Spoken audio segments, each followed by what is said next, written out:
welcome along, Rugby League fans, to another edition of Mad Monday. And my name is Ben Hurley. I am joined, as always, or as most of the time anyway, by the hen dog, by the hen man, by Dai Henwood, by Dai Clato. Dai Henwood. Oh, it is happy to be here, but wow, it's awesome as a Warriors fan seeing these wins, but wow, it's pretty stressful watching these games, bro. That's right. So for the fourth time in 5 games, the New Zealand Warriors survived a torrid comeback from a second half resurgence from their opponents to beat the Dolphins, the Redcliffe Dolphins, 16 points to 12. And Dai Henwood, how do you feel in those last few moments? I couldn't when James Fisher-Harris in the 77th minute did that high shot on Harrison Graham and got sin-binned. I almost couldn't watch the last few minutes because I just thought, oh no, we're going to fall apart here. We'd been defending on our line so much. It was such a stressful game to watch, but the fact that we're winning these games really fills me up because we're winning them ugly. We're not massively impressive on defence, although Luke Metcalf is coming into his own. But we're winning ugly, we're winning on the road, and we're just banking points when other teams that should be winning are falling over. Yep, second on the table, just behind the Canterbury Bulldogs. And is it our best start since 2018, I believe? No, since 2002 now. Oh, it wow. was 2018 last week, and then after this week, it's since 2002. What fascinates me is we've still got a points differential of 5, which is just so bizarre because our only 2 losses have been absolute hammerings. But we seem to like the adversity of being on the road. We seem to be just gelling as a team. I was quite intrigued that Tane Tuapiki dropped off and they brought Tanner Stowers-Smith into the squad because I felt we needed that speed. Dallin's still coming back to first grade form and like the hammer was cutting us apart. Yeah, it's he had a very slow start to the season, did the hammer, but he's definitely had a resurgence in recent weeks. Look, we're talking about winning ugly. We say this every week. We're bumping uglies, and that is okay, right? But so I keep running into people, Warriors fans who want to chat rugby league, and I love that, right? But I get this slight feeling sometimes that Warriors fans, even though we're second on the table, we're doing incredibly well, best start since 2002, I feel like there's a sense that we're not winning in the right way. Like we're not that team that can score from anywhere on the park. We're not the massive flair team. We are a clinical, defensive-based, slightly boring team at the moment, and it's working. Yeah, I like that. I actually prefer that over we'll let them score as many points as they want and we'll run them down sort of vibe. I like the fact that we are just grinding it out. It's that sort of next man up thing where whoever falls out, someone steps up. It shows like Tanner Stowers-Smith coming into the side. He didn't blow anyone away, but he didn't do anything too bad. I was looking at his stats and he played 25 minutes, more than expected because Vaimonga went off with an HIA, which I'd like to delve into in a bit. He ran 50 metres off 6 runs, but he had 22 post-contact metres, 21 tackles. He just was steady, which is awesome. Also an example of like Leka Halasima. He burst onto the scene and then he's just been steady and nailing it, So often you see a player burst onto the scene, then they sort of drop off a bit. But Webby seems to just get these guys ready for first grade, then they show up every week. I'm still a bit intrigued with how Webby runs the bench. Like Tamati Martin was on there. He played 7 minutes, subbing in for Wade Egan, who came off in the 73rd minute. So it's like we're sort of not really using all the interchanges. But then I understand Tamati Martin can play fullback. He can play in the halves. So he's our back cover as well as covering for Wade. And then you've got just these workhorses that we talk about every week. Like Mitch Barnett played 63 minutes. Aaron Clark what shows up, eh? The best signing. I mean, you were a little suspicious, I think. You were a little cynical when we signed him, but what a revelation he has been week after week. Look, I'm going to be cynical of anyone we sign from the Titans, to be honest. And look, I wasn't the only one, right? He wasn't bad, but he was just average at the Titans, and he's just stepped up. He loves being back in New Zealand, and he's the exact type of player we need. He's half Tohu, half Dylan Walker. And I want to jump back to the Simbin, right? I think it's pretty undeniable that Fisher Harris should have been Simbined on that. Mm-hmm. Even though he was dropping, it was a pretty loose attempt at a wrap, but he really dropped his shoulder in the tackle. Yeah, I totally agree. Yeah, I don't think he did it intentionally, but, these are the rules these days, and that one that was definite contact to the head. That was just bad technique more than anything malicious. But then what pissed me off is, earlier in the game, 4.5 minutes in, Vaimonga gets a swinging arm from Cody Nikarima. And that was a pretty vicious swinging arm. He goes off. He did come back for 10 minutes later in the game. But my thing is, if that was Felice Kafusi with that swinging arm, he would have been off. Yeah, that's true. I mean, Cody Nikarima's, 5'1"? He is literally the same height as me, I think, maybe a couple of centimetres taller. So there is that. But a swinging arm is a swinging arm. So we lose him for 15 minutes and we got a penalty, but it stuffs up our interchange. It did mean players have to play bigger minutes. So it's almost like the team, we got the disadvantage. Yeah, absolutely. I think there probably is something to be said about that when you've got James Fisher-Harris swinging arm as opposed to, a little mosquito bite from a half, it probably is treated a little more seriously. It shouldn't be. You're absolutely right. But I think there is, this is probably going too deep into the weeds.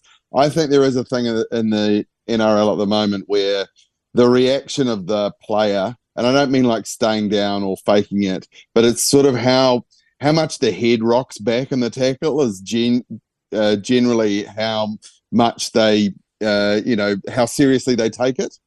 Yeah, and I heard an interesting comment yesterday that was if a player, how players are staying down and milking a bit, like holding the back of the neck and so forth, whether the ref runs a sort of shot clock, and if they stay down for 5 seconds, they go off for an HIA. And then if it turns out that it was a proper high shot, then a sin bin happens for the other team, because that sort of slowing the game down. I mean, the game is so fast, so it's not a huge issue, but it just does feel like I know. But then, having said that, Lecker stayed down, and then there was no penalty given. Then when it was reviewed, it showed there really did need to be a penalty. So I mean, we got a bit of the rub of the green, and I mean, how often do we not get the rub of the green? We've got to talk about the forward, the catch. What, Roger Tuivasa-Sheck? Is that the one you're talking about? Yeah. Yeah, so he drops it. The ball is propelled, I'm going to say, 2.5 meters forward. And it Yeah, is. to a guy in an offside position. Yeah, and it is deemed it is called knocked back, and then the Warriors score off that set. Yeah, so often this goes the other way, Yeah. right? So, I mean, I'm happy with that happening, and also that wasn't the game. Like, No, it wasn't. there was a few contentious calls, like Hamaso. He had a try assist that try was disallowed when he was jumping for the ball against Chance. That did go off his hand. There was a obstruction call where he went through and scored. So, I mean, to Waz fans, how good is it actually just being on the right side of those 50-50 calls when in so many years we're on the wrong side of them? And I wonder whether that's just because we're known as a good team, and often the teams in the top four do get the more 50-50 calls. Yeah, and look, we're not only are we winning, but these are on the road, so we haven't played at Mount Smart in 5 weeks. Yeah, which is very annoying because we have one game at Mount Smart, then we go away for another 2. So right. I think, however, I did look at it. It's not a fully unfair draw. I think we are back-ended with a lot of home games, and it's our choice to go to Christchurch. So that sort of is an away game for the players, but it's a choice. And the Warriors, back to this ref thing, the Dolphins can't complain too much. They made 16 errors in that game. They made double the Warriors' errors. So they put themselves under a lot of pressure. Where I'm getting a bit nervous with the Waz is we're up 10-0 at halftime. The same with last week, we had a decent lead as well. And we're not dropping off, but we're making it hard. We don't seem to continue our attack as much in the second half. Yeah, so the Canterbury Bulldogs are first on the table. We are second.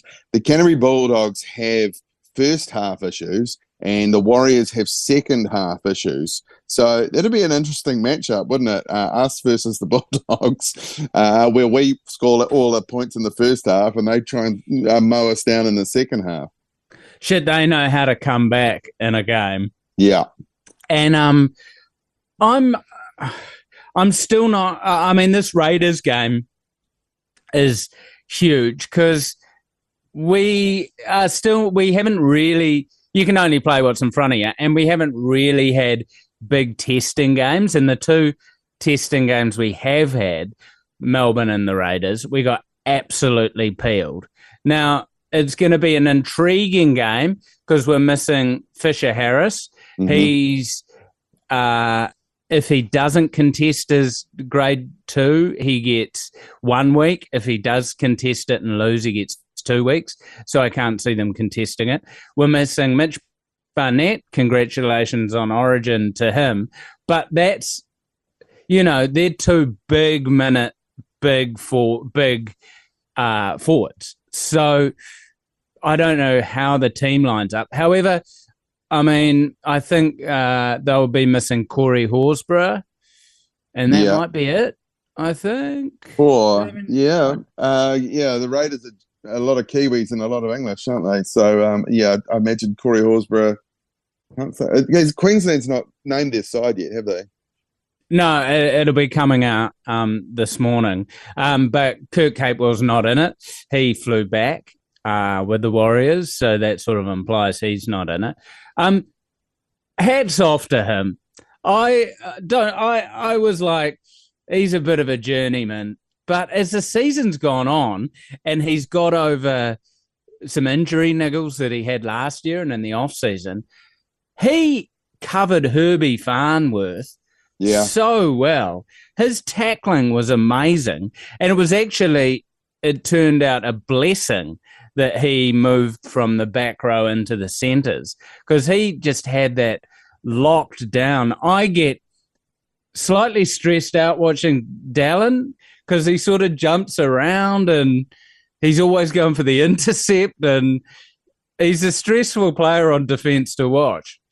Yeah, Kurt Capewell, he scored twice in 2 games playing in the centres. And look, he might take 10 to 15 metres to get to full speed, but he's still got some. He's still got a little bit of toe, the big steam engine. Yeah, and that try with Luke Metcalf played into what you just said perfectly. Luke Metcalf made the gap, then kicked it, and he just got the train up and running, and he is at full pace by the time he got the ball, and he just sort of dived in. Luke Metcalf, any worries we had around him being halfback, he seemed to be put to bed. Even though he's not a massively controlling half, him and Chanel have found a nice balance, I reckon. Yeah, and I think that's the halves combination that is, like we were talking about before, like slightly boring, defense-minded, but still with Metcalf, with both of them, they still have moments of brilliance. I think Chanel has had try assists in 2 games now. Did he score or did he offload? Oh, no, he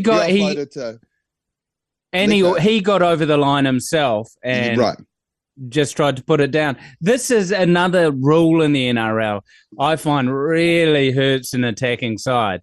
If you go to put the ball down in the in goal and slightly knock it on, they get a 7 tackle set. So, like, even if you've had an amazing attacking play, suddenly you're epically on the back foot. And that's what happened to Chanel. I think what is so encouraging is these young guys stepping up.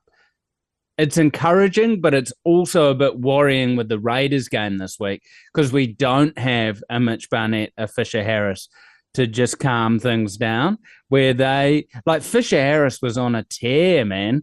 He looked pretty aggro in that game. I think he's pretty aggro in games at the best of times, but he was going for a little bit of niggle in that game.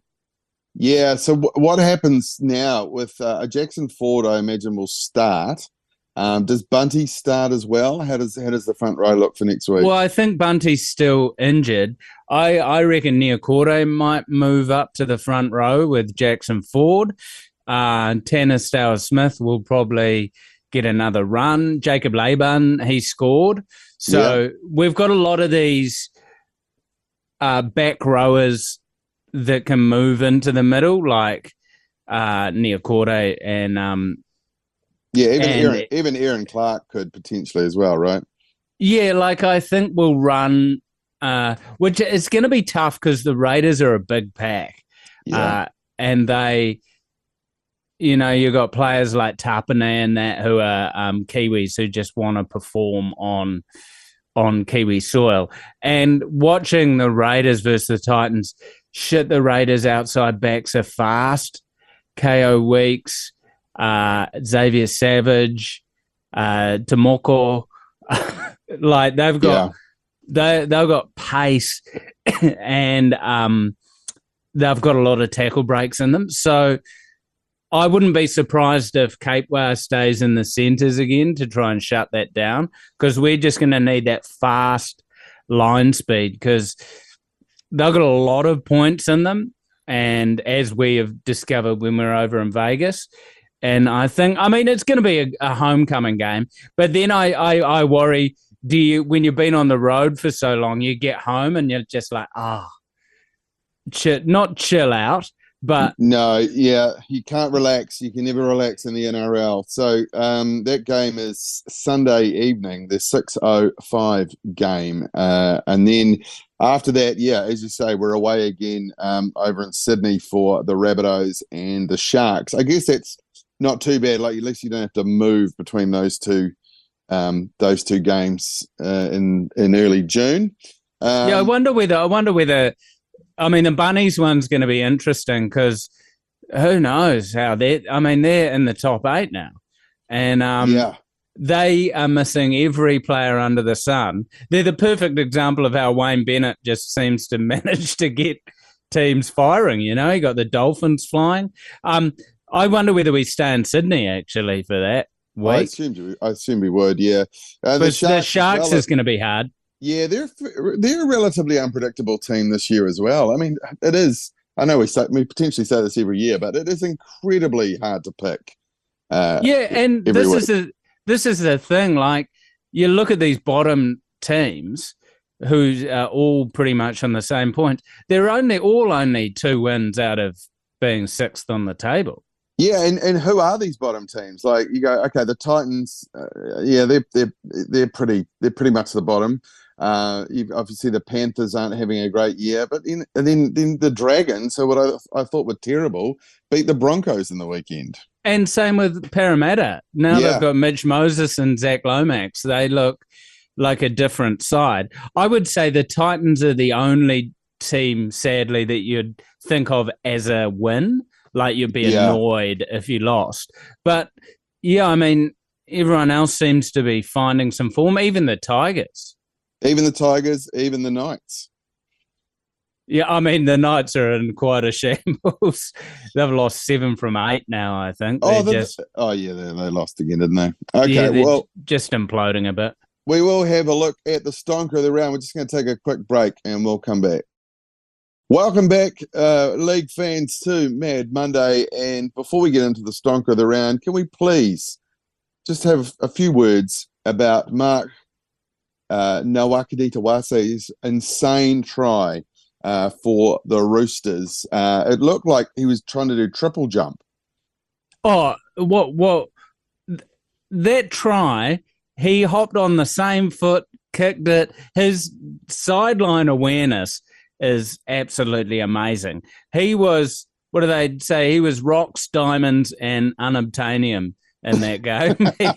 He dropped a lot of balls as well, didn't he? Yeah, I actually went through the stats on that, including that amazing try. He came out at net zero because he like let in the same amount of points that he scored. And I mean, look, it's I would hate to be anyone under the high ball when you've got a player steaming at you. And it was, I think it was a reasonably wet ground. But I love players like this who you just are keen to watch. Like, he's a really enjoyable player to watch. And my favourite thing is also Australian commentators. When there's a hard name like Nawaqanitawase to pronounce, they always have to go with the nickname, and he got Marky Mark, whether he likes it Marky or Mark. Not. Oh, look, Blocker Roach, if he had to commentate a game where there was Tino Fa'asuamaleaui and Mark Nawaqanitawase, I'm struggling myself. I think his head would explode. Oh, he'd pull something like, I want to have a word to his parents, actually. At least they called him Mark. Like, Mark's an easy name. When your last name's Nawaqanitawase, I got it right that time. You want to go with a simple first name, like Mark or Tino. Big fan of the Italian Fijian combo. You don't get that often. And on block, between Blocker and Kevy's actually a real punisher as well. Yeah, Kev's a bit of a punisher. Yeah, I mean, I can't go too deep into the weeds on the commentators. I like Brandy, even though Brandy, he's such a good commentator that you kind of forgive the fact that he can't really talk either. No, I mean, yeah. When I say can't talk, he gets the pronunciations wrong a lot. Yeah, and on a positive, Sean Johnson's doing New Zealand proud on that Fox panel. He is so good. Like, he was on Saturday night. Munster was on Sunday night. Munster struggles to speak. Munster is hilarious because we all know what a kind of pest on the field Munster is, right? And then you see him in a shirt and tie, with his hands interlocked, like trying to make serious points. And you're like, mate, you are not fooling anyone. You look like you're going to court. Oh, you're so true. There is the look of the dude who never wears a suit. It is straight up going to court look. Unless it's a black suit, then it looks like a wedding or something. Yeah. But Munster almost is like your funny mate who just can't do stand-up comedy. He is like, because he's naturally really funny in just a loose chat situation. Yeah, he is. Like, he's real good in a podcast situation, but yeah, on that panel, he's no good. And I think I just got annoyed because Kevy was just trying to ride the Dolphins home, and he was so annoyed anytime the Warriors did anything good. Yeah, so let's move on to the stonker of the round. Bam, bam, bam, bam. And we have mentioned it before, but we are going to go with the Dragons versus the Broncos. 30 points to 26. Now, did you get your eyes across this, Dai? I was up. I was down. Like, we don't often. We had an early dinner that night. We don't ever really have the TV on during dinner, but everyone in the house was intrigued by the end of that. Some more intrigued by Jesse Arthur's entire downstairs coming out when he scored a try. Oh, yeah, that was quite something, wasn't it? Because he is worldwide now on this. People from all around the world rate him as one of the hottest sportsmen ever. So he is right. He is drawing a lot of eyes. I thought the Broncos were just going to run away with this game at a lot of points, and they didn't. Ezra Mam, he's just a guy with white line fever, you know. He that's an interesting phrase that you've used there. Crashing through the line in his Ford Ranger. He was just doing. I mean, he seems to be backed by Broncos fans. I mean, the Broncos are a really intriguing club. They had 38,000 in that game. Yeah. That's huge, right? Like, the Warriors sell out at 27,000, and I'm pretty sure there's actually only about 23 there. That might be right. Suncorp, depending on the weather. Yeah, Suncorp is huge. Ezra Mann playing like that makes interesting headaches because Ben Hunt will have to come in and go to 9, which now means the Broncos have 6 hookers in their top 30. Oh, yeah. Corey Pax, they've got Billy Walters, Ben Hunt, and there's a few young guys who haven't even got game time yet. Yeah, you like a Brisbane hooker, don't you? Oh yeah, I hate the Broncos or what Peter wants to call them, the Brisbane Boomerangs. Why? Oh, did you get across this at all? No, at all. The Brisbane Broncos got a formal letter from PETA, PETA, the animal rights activist thing, saying that their name encourages rodeos. So they would like them to be renamed to the Brisbane Boomerangs. Oh, wow. And that they need to retire because they've got a horse, Buck, that is on the sideline and goes up and down, right? It's well known that horse is like loved and looked after and so forth. So they wanted them to retire the horse and call themselves the Brisbane Boomerangs. What if that's the case? What would the Raiders be encouraging? And I'm pretty sure that's worse. Oh, yeah. The Knights sort of really lean into some pretty horrendous Middle Eastern genocide from back in the day. Yeah. I remember the Bulldogs used to have the 2 Bulldogs come out onto the field? Yeah, absolutely. But you know when you hear things like this, and it was a formal letter, you feel sometimes people are focusing on the wrong issues because there are a lot of animal rights things that desperately need attention, I reckon. And the Broncos moving to the Boomerangs is not one thing. No, I can't see that going well. I mean, I know it's a traditional Aboriginal hunting weapon, but really it's mostly just something you buy as a panic present at the airport on the way back from a boys' weekend. Yeah, and also I've biffed many a boomerang that has gone dead straight, and I've never got back. It's a stick, mate. Look, well, I should make a point about this game, and I was going to say that it was probably Val Holmes was the difference between the sides here, and Val Holmes, I mean, I love the Cowboys, and what a loss that was to lose him.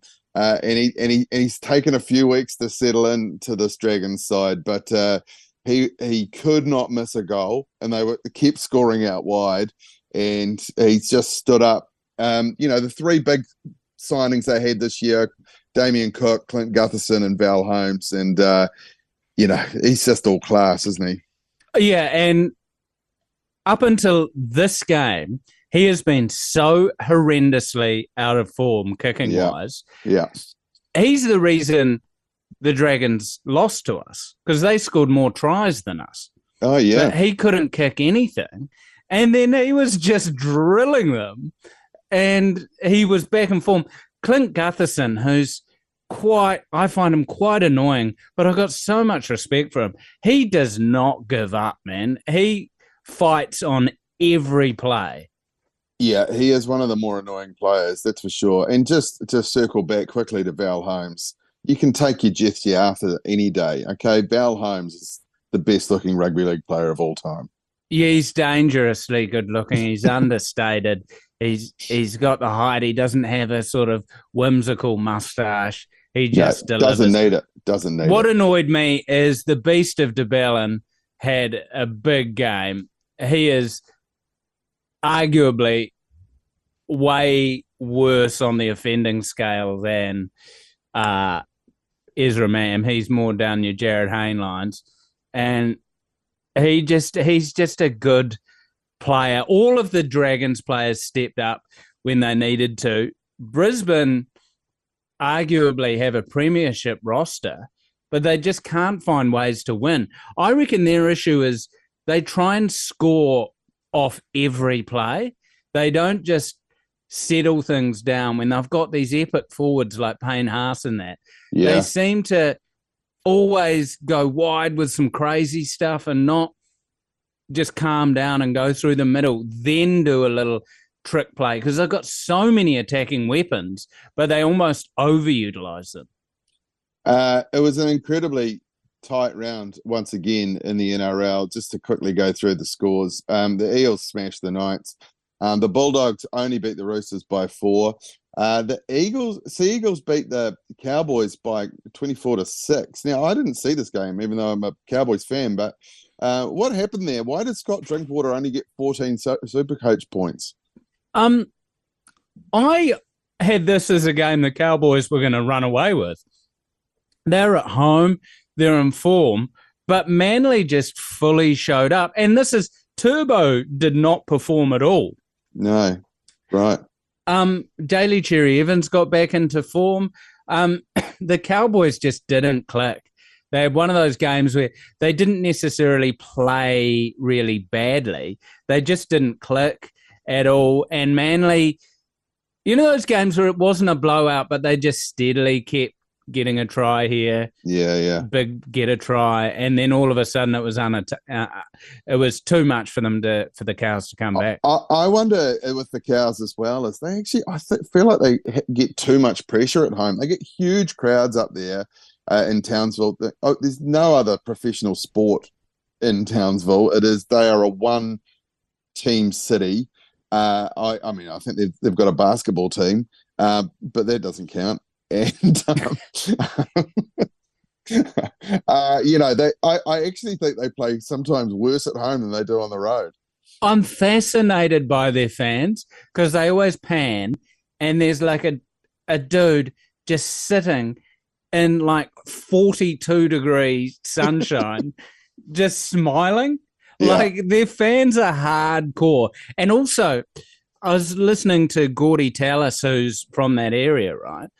Their fans drive like 4 hours and stuff. Yeah. Because their fans are quite spread, and that whole North Queensland area is one of those Aussie areas where to get to town, you can live miles. And it's like going from Taupo to Go Media.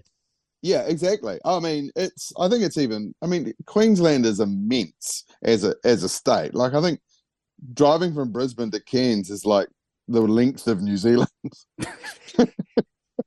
So anyway, look, we're going to take a quick break, but we've got your chance to win flights for two, accommodation, Tickets to a Warriors home game plus $500 New Zealand currency spending money with the Mad Monday Try and Pie Fly Off. Just text Pie to 3236 to enter. That's all thanks to 4 and 20 Pies, the ultimate fan food. We'll take a quick break. We'll come back with the TAB hunch and off the back fizzle. Okay, we are back. Right. Let's do the TAB hunch first, and we'll finish with Dai Henwood. So we're going to go wires 1 to 12 again because it seems to be working for us. That's paying $2.85. So I think that's a pretty good bet. So without further ado, I think it's time for Dai Henwood off the back fence. Oh, a long kickoff. The offload to Henwood, and he's off the back fence. Boom time!